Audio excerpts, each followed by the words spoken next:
YC Mathematics and Physics, University Calculus, Lesson 8,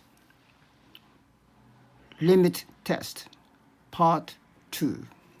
So we finished question 1, 2, 3 in Part 1. So we continue with question number 4.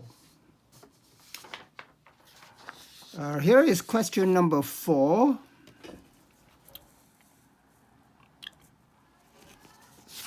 Question number 4. You are given a function, f of x, and when x approaches 0, this function is not defined. Okay, this is a property of the function. Now, we are given this. This function has a value larger than negative 58 or maybe equal to negative 58. And this function is less than or equal to 25 for all x. Actually, x equals 0 is excluded because x approaches 0, it is not defined. So for all x except 0, this is true. And we want to find this. When the function f of x is multiplied by x and the value of x approaches 0, what is the result? And the question says use the squeeze theorem. So we need to use the squeeze theorem. Before we apply squeeze theorem, let us review what squeeze theorem is about. Okay. Question number 4.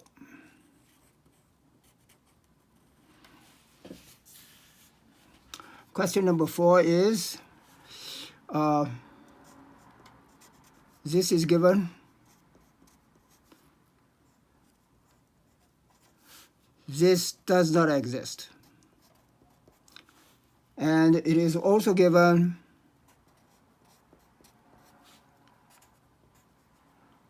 negative 58 and less than equal to 25 for all x.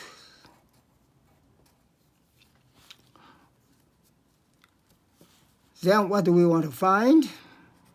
We want to find x times f of x. This whole thing, when x goes to 0, what is the result? So what we need is to review the squeeze theorem.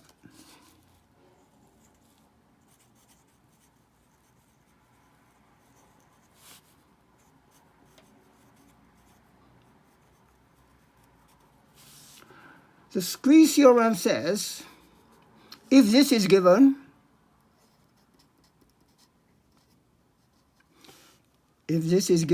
g of x is between f of x and h of x.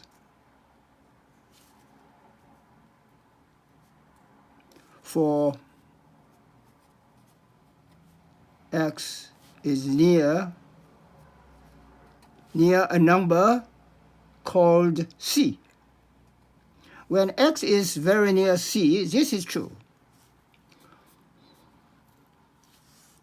Except possibly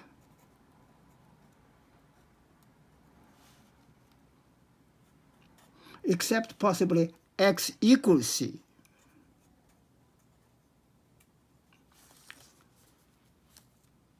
That means when x is equal to c, this may not be true.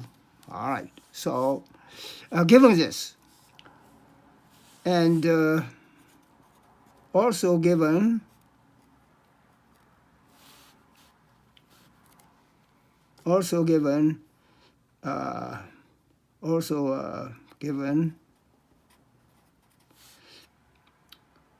the limit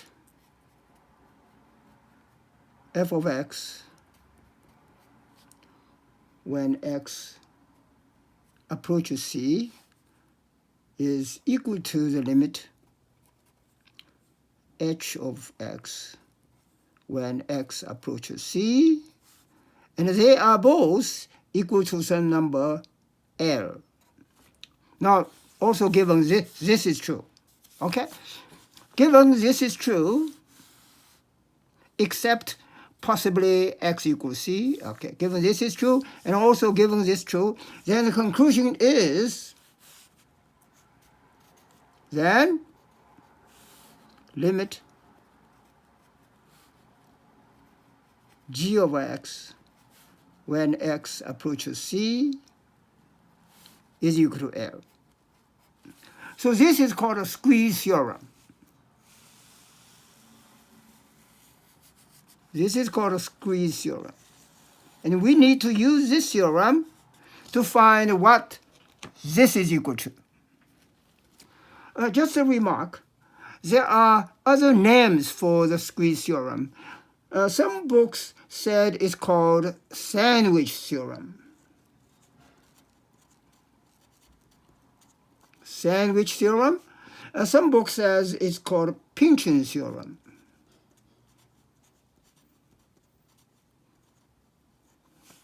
Okay, they mean the same thing. Actually, squeeze and pinch has similar meaning, squeeze and pinch. Sandwich, it comes from here, because this function is between this and this, so the f and h is like two pieces of bread, and g over x is like meat, or ham, or even tuna fish salad. Yeah, tuna salad. So if you put tuna salad, it's tuna salad sandwich. So that's why it's called a sandwich theorem. Okay, let's do that. How do we start? We start by multiplying this given. Let's call this 1. Relation 1. Let's call this relation 1 or equation 1. So let's multiply this.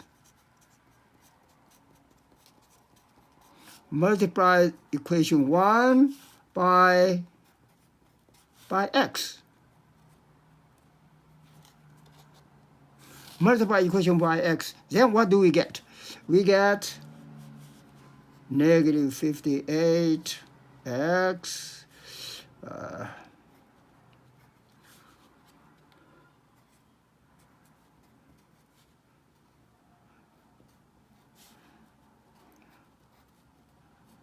and we have this.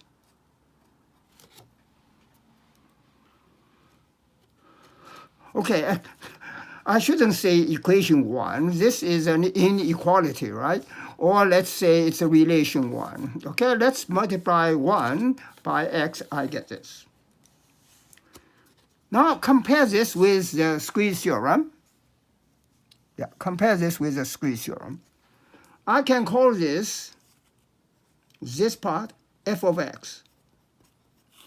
I call this part g of x. And I call this part h of x. You see this f, g, h?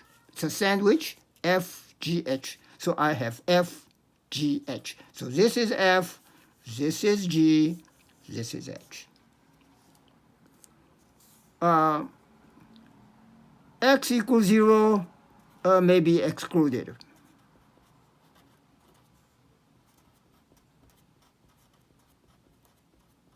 Why we like to exclude x equals 0? Because the question tells us when x approaches 0, it does not exist. Because the question says x approaches 0, it does not exist. So we don't need to consider x equals 0.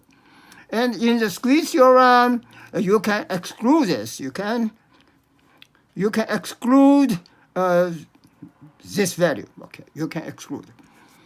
All right. So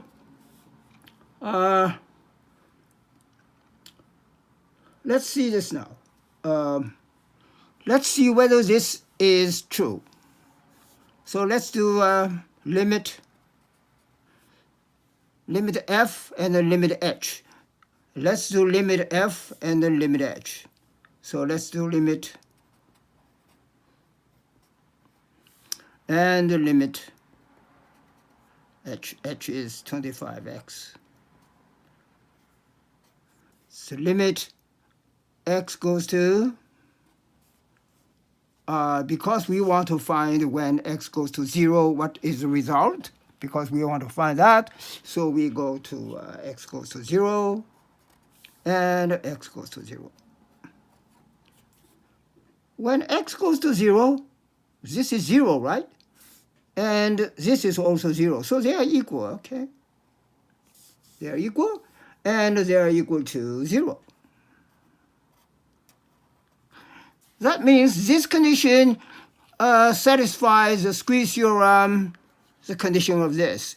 Therefore, the limit of g when x goes to 0 is the same as this number, which is 0. Therefore,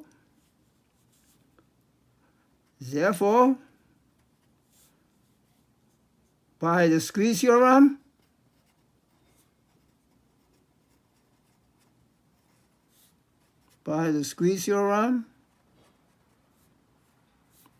a limit g of x, which is limit, my g of x is x, f of x. So when x goes to 0, it should be equal to 0. So we have the answer now. What is the result? What is the result of this? It is 0. So this is my answer, all right? So this is number 4. Now, number 5. Okay, let's have a new sheet.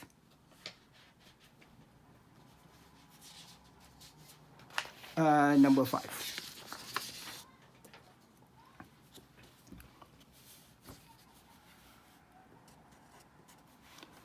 Number 5, question number 5.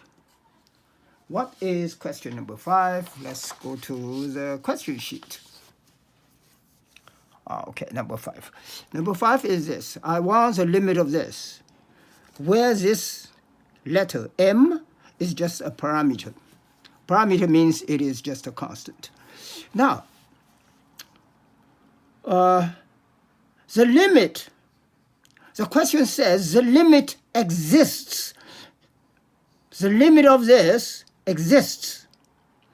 Exist means it's not infinity, it's not positive infinity, it's nor negative infinity. Because infinity is not a definite number. We already mentioned that. Infinity is not a definite number. It is only a very large number. You cannot imagine. It's so large. Okay, but it's not a definite number. So exists means it is a number, but it's not infinity or negative infinity. If this is a condition, it exists, what is the value m? Once you found the value m, then answer the question, what is the value of this limit? Okay, I need to copy this on my sheet. So I want limit. I have a fraction, 1 minus m over x minus 39, and this x approaches 39. And I want this equals what? So how do I do that? Okay. what we do is this. We do this now. Okay, this is equal to what? Okay, so I want to find what is this. So this is equal to, let's do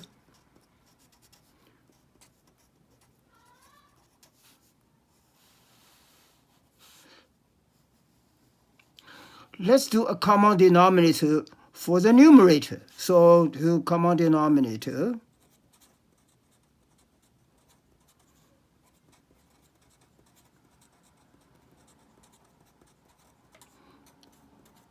for the numerator.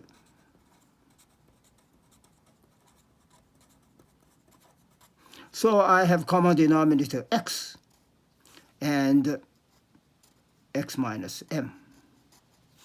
And here the denominator is x minus 39. So let's simplify it.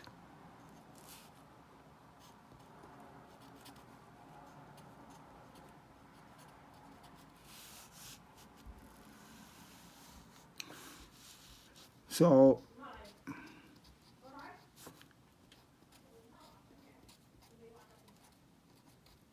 you have a fraction in a big fraction. So you just simplify this, you get this, right? Simplify. Now, you want to do the limit. How do you do the limit? The first thing is to replace x by 39 to see what happens.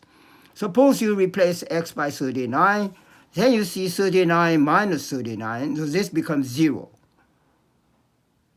But the denominator cannot be 0. If the denominator is 0, this becomes infinity. Infinity means it's not a definite number, so you don't know what the answer is. So that means the limit does not exist if x is replaced by 39, or just simply say, if I do the limit, this limit does not exist because this is 0. But the question says the limit does exist. Therefore, the only way that the limit exists is if this and this are the same and they can cancel.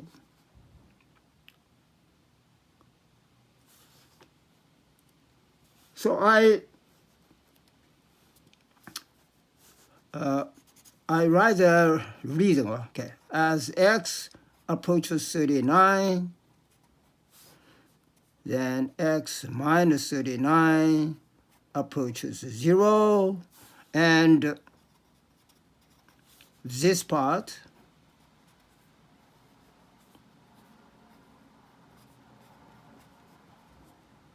minus 39, and this becomes infinity. So this is undefined. Or you say it does not exist.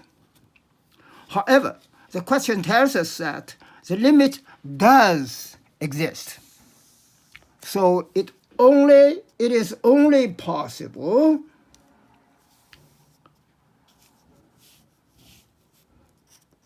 if the limit does exist.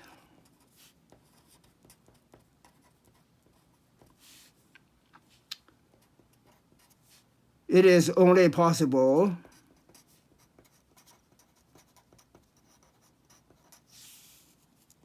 this.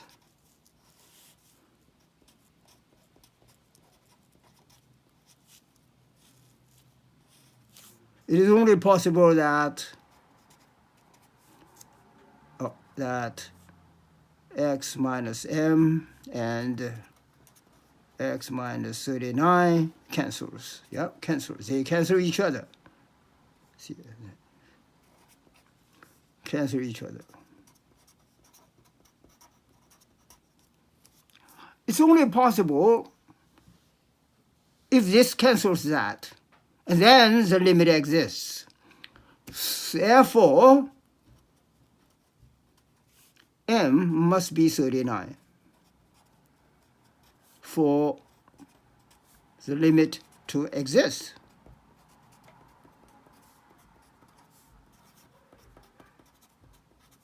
So this is my m value now. I found m has to be 39 and the limit exists. Then the limit is easy to find because now the limit x goes to 39 for this given function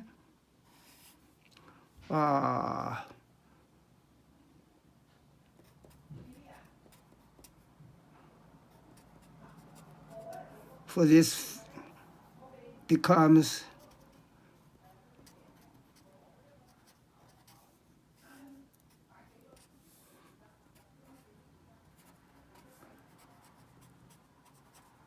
if m is 39, then I have this. Yeah, you see, you cancel, you have 1 over x.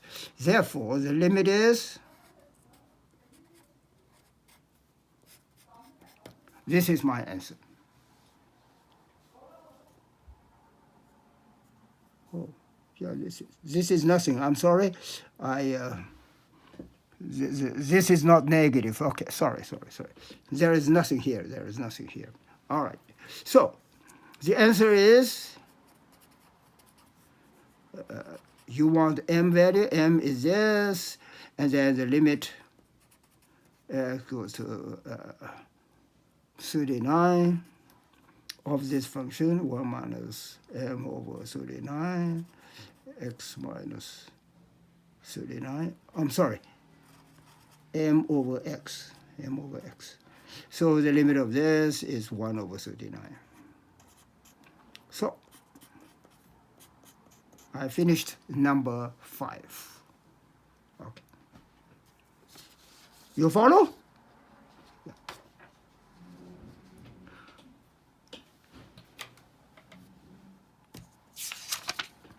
Okay, let's have the last question.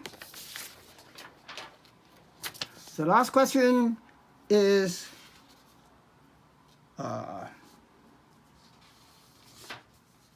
this. The last question is not numbered. It's not number 6. It's a bonus question. Okay, so we want to evaluate this. This is a limit when x goes to 0. And what is the limit? Okay, so let me copy this question down. So this is a bonus. So let's find the limit.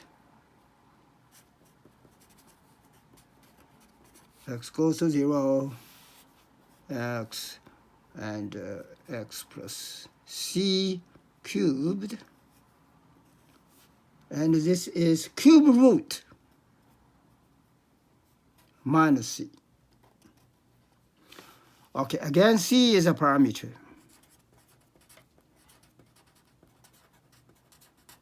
C is a parameter. Okay. So what is this?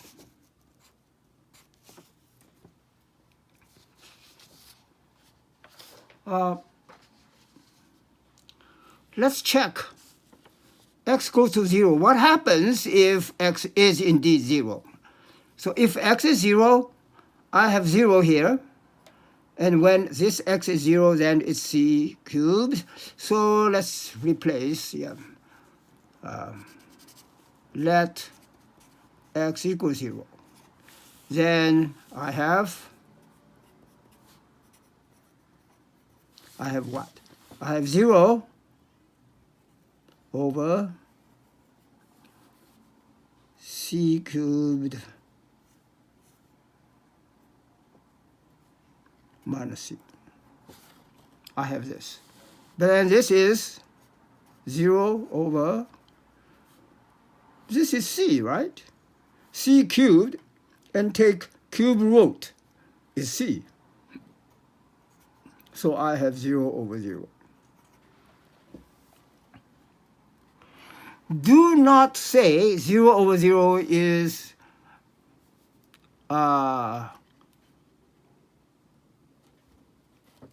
does not exist. Do not say that. don't say 0 over 0 is does not exist. 0 over 0 is called indeterminate. 0 over 0 is called indeterminate. When we have indeterminate, what do? We need to do something else.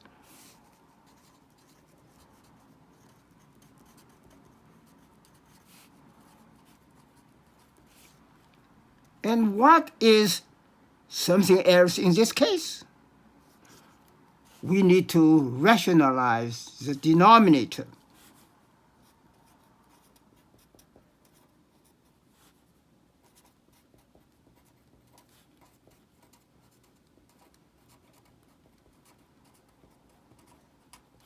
We need to rationalize denominator because we see there is a cubic root here. How do we rationalize the denominator? Then we must remember the formula. Okay, the formula is given in the given question. Right, let me show you the question again. The question has a hint. So this is the difference of cubes. Difference of cubes, you have this formula. You have this formula. All right, so we need to use this formula. So let me repeat the formula. So this is b cubed minus q cubed. Then it is equal to b minus q, b squared plus bq plus q squared. This is formula we need to use. Actually, this is a factoring formula, okay, for the difference of two cubes.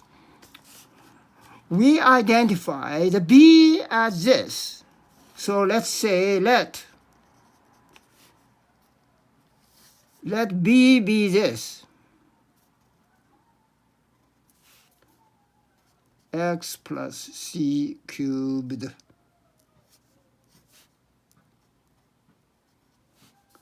and let q be my c. Okay, so I have b minus q in the denominator. Okay, so let's move this down. b minus q. How do I rationalize it? The denominator here corresponds to this b minus q. So to rationalize it, I need to multiply this part.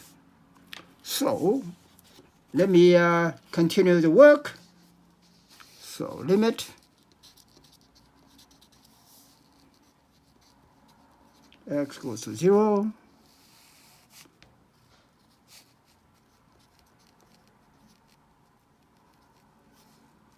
Okay, I just copy the question.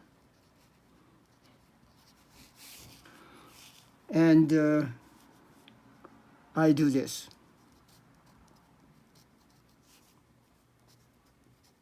I rationalize it.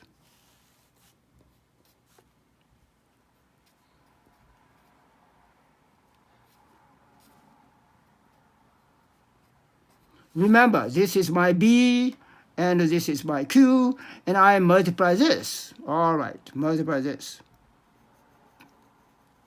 So I must multiply b squared.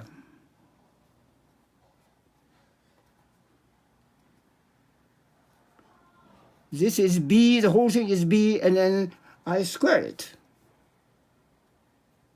This is b squared plus bq.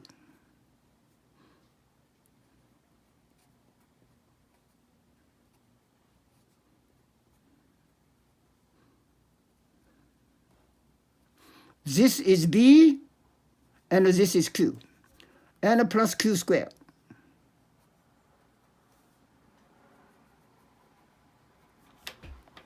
My c is q, so plus q squared.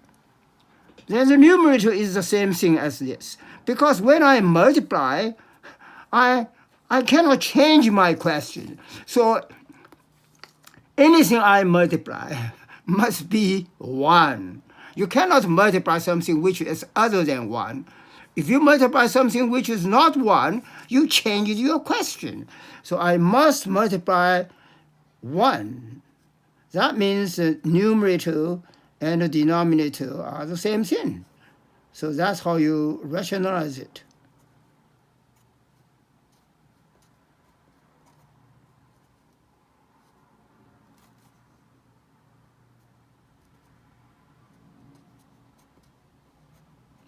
Okay, this whole thing is 1. But the denominator multiply this will rationalize this. So now I continue.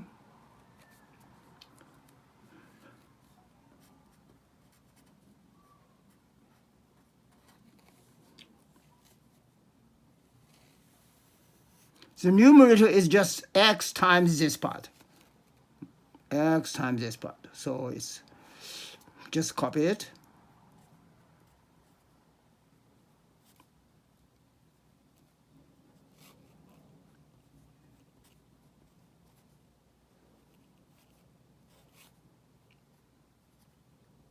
Yeah, be very careful when you copy something. Don't make any mistakes in your copy. When you copy it, don't make any mistake. Now the bottom. This is B. This is Q. B minus Q times B squared plus BQ plus Q squared. What is this? This is my formula, which is B cubed minus Q cubed. B cubed. B cubed, then the radical cancels. So B cubed means x plus C cubed. Yeah, you follow? B is this. You cube this, and you cancel 1/3 the radical, you cancel it. So you have this. This is B cubed. And then minus B cubed minus Q cubed. Q is my C, so minus this. Do you see how nice that is? C cubed minus C cubed cancels. Okay.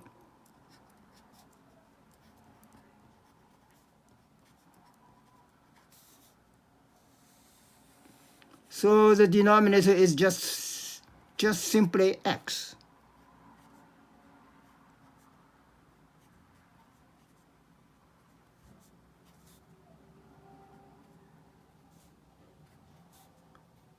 Yeah.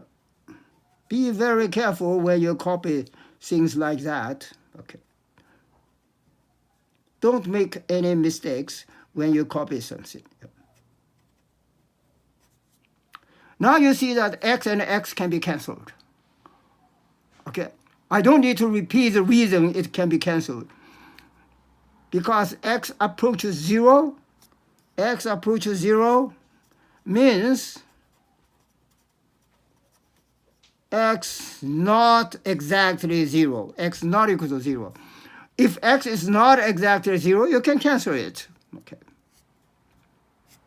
Therefore, I have limit this in, okay, x plus C cubed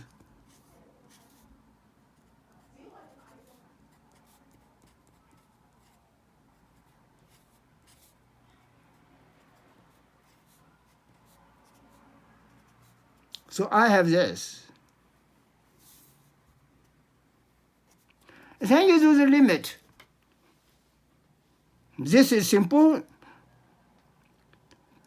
To do the limit is just to replace x by 0. So I have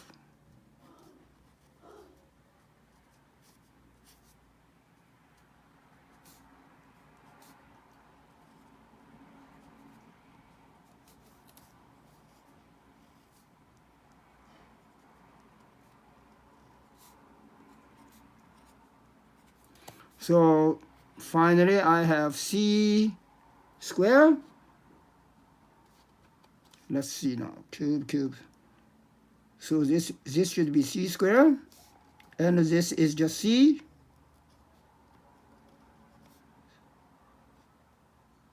No, this is not just c, this is c squared.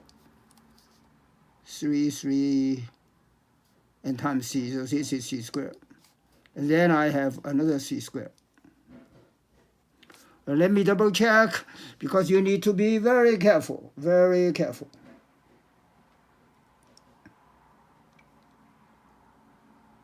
Very careful, that's right.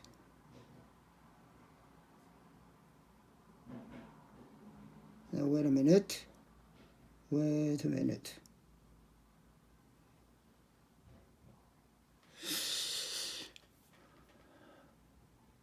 Yeah, 7 here. C squared, C7 here. Is it very careful? I'm double checking my work because you have to be very careful. Okay. So I have c squared plus c squared plus c squared, which is just 3c squared. So this is my answer. All right.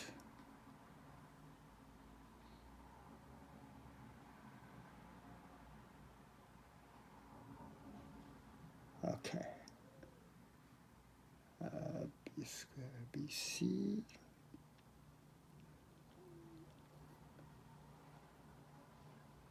Yes, that's right. That's right. Nothing wrong with that. I was double checking my writing, yeah, so just to find out whether I made any mistakes or not. Okay, so this is what I have. This is my final answer. All right. So this concludes this test, limit test. I have 5 questions and 1 bonus question. So we discussed everything so far, okay? And please read my work. If you have anything you don't follow, or you have any comments, or you have any discussions about how you do it, please call this number.